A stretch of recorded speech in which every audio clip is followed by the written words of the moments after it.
Today we will be exploring Soviet Russia, Ukraine, and Georgia during the 20th century. To set the stage, let's look at Russia at the beginning of the 1900s. It is a land newly industrialized with harsh working conditions and a large peasant class ruled by the Tsar, Nicholas II, and his Tsarina, Alexandra. In 1904, the group named Bolsheviks, who believed in communism, Marxist policies, and the power of the working class, was established. Their opposition was a group called the Mensheviks, who believed in improving the current government, unlike the Bolsheviks who wanted to overthrow the Tsar. The Bolshevik leader was Vladimir Lenin. The next year, in 1905, the Russo-Japanese War began. The Russians were badly defeated and forced to sign the Treaty of Portsmouth, in which Japan gained control of many Russian ports in Southeast Asia. Also, Russia was forced to evacuate southern Manchuria and give control of Korea to Japan. Later, in 1907, Russia signed a treaty with Britain clarifying shared control of various disputed land areas such as Persia. This is considered to be the point at which the friendship began, later resulting in the Triple Entente. Nearly 10 years later, in 1914, the First World War began. Russia quickly sided with Britain and France to form the Triple Entente, while Germany, Austria-Hungary, and Italy created the Triple Alliance. With the Bolshevik takeover of the government in October of 1917, Russia was far from a stable country in 1918. The new government chairman, Lenin, needed to get out of the World War as quickly as possible, so a treaty was made with Germany. This treaty came to be known as the Brest-Litovsk Treaty. In it, Russia gave up nearly a third of her total land area to Germany in order to leave the fighting. Leon Trotsky, commander of the Bolshevik army under Lenin, came to realize in 1918 that his small army would do little to accomplish the task of taking over the whole government. Due to this, he conscripted peasants to form the Red Army in order to fight the opposition, the White Army. Also in 1918, Tsar Nicholas II, his Tsarina, and their 5 children were executed in their Winter Palace. This symbolized the official formation of the Russian Soviet Federative Socialist Republic, which would later become the USSR.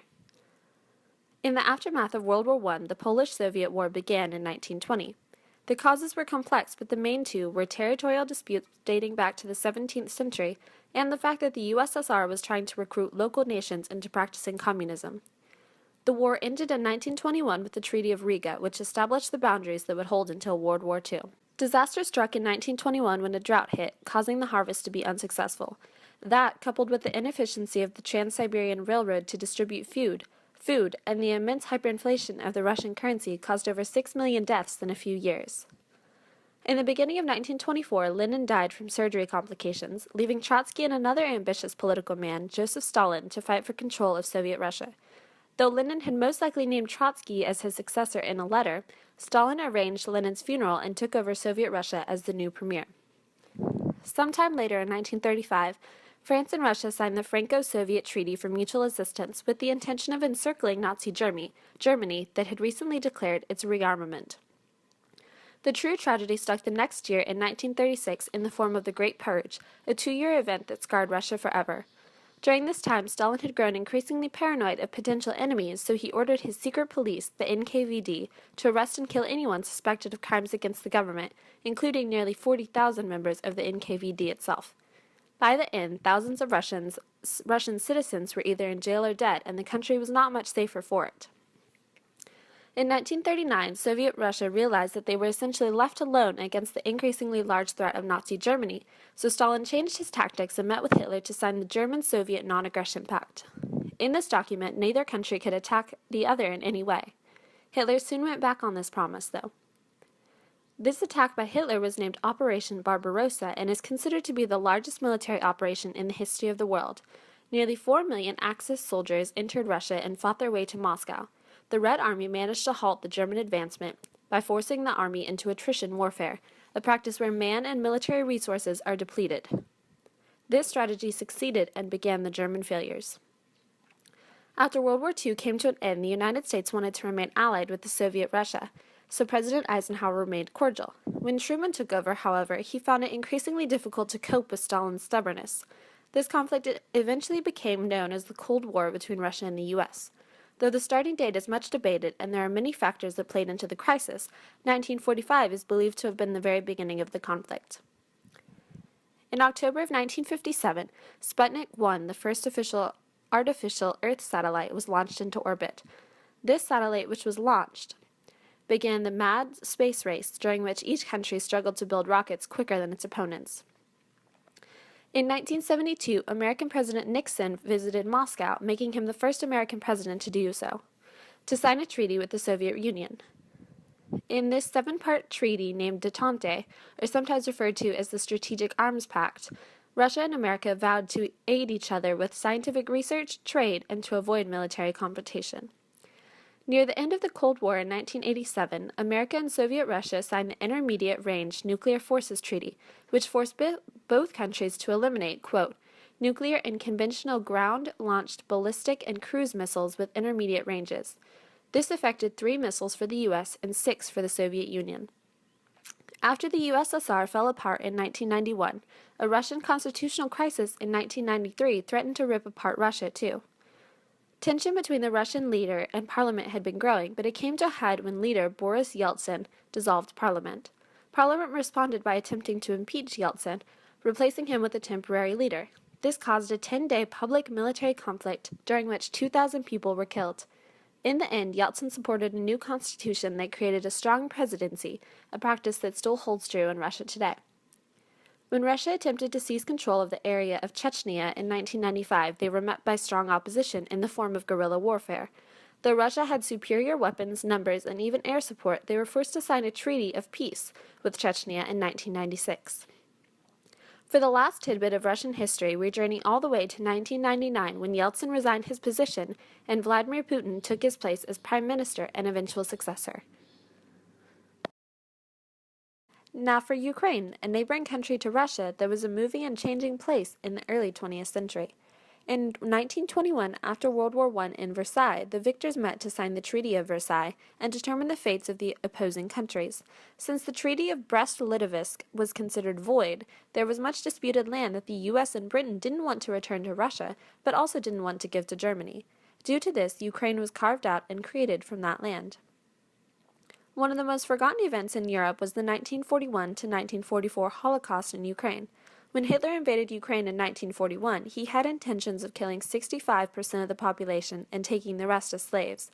Though he didn't succeed at this level, he killed 3 million Ukrainians and placed 2.3 in German work camps. As one of Russia's generous notions, the Soviet leader transferred control of the Crimea to Ukraine. The leader claimed that taking account of the quote, integral character of the economy, the territorial proximity, and the close economic and cultural ties between the Crimea province and the Ukraine SSR, he decided this power transfer would be beneficial. Disaster struck in Ukraine in 1986 in the rural town of Chernobyl, where the nuclear power plant, Chernobyl, had a meltdown. This resulted in the destruction of the plant, the immediate death of 30 workers, and the continued quarantine of the radiation-poisoned area. In 1989, the Ukrainian people were becoming restless with the current government, so they formed a party called the People's Movement of Ukraine. This group's slogan essentially summed up their goals: statehood, democracy, reforms. This group succeeded, and in 1991, Ukraine declared independence from the Soviet Union. President Leonid was named the president of the independent state. Just 3 weeks after Ukraine's departure, the USSR officially dissolved. 5 years later, in 1996, Ukrainian parliament approved the new constitution, creating a constitutional republic led by a president and prime minister.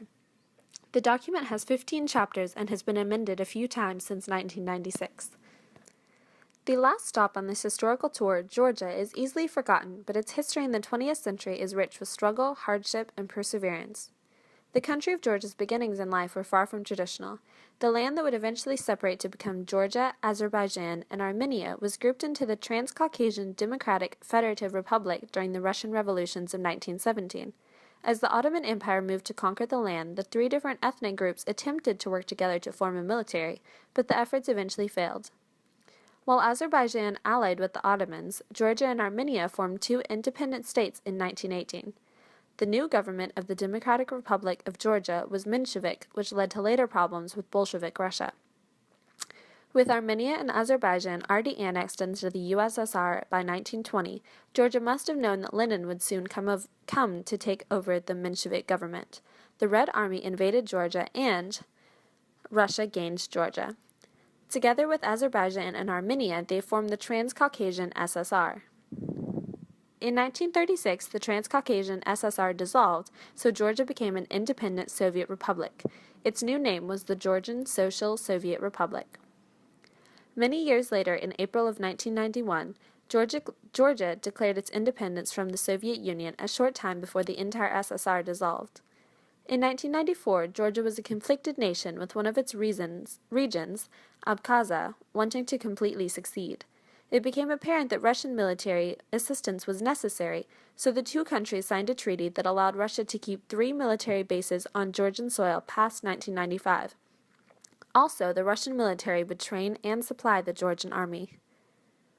As you can tell, Russia, Ukraine, and Georgia went through many changes during the 20th century and even more since then to shape the world we live in today.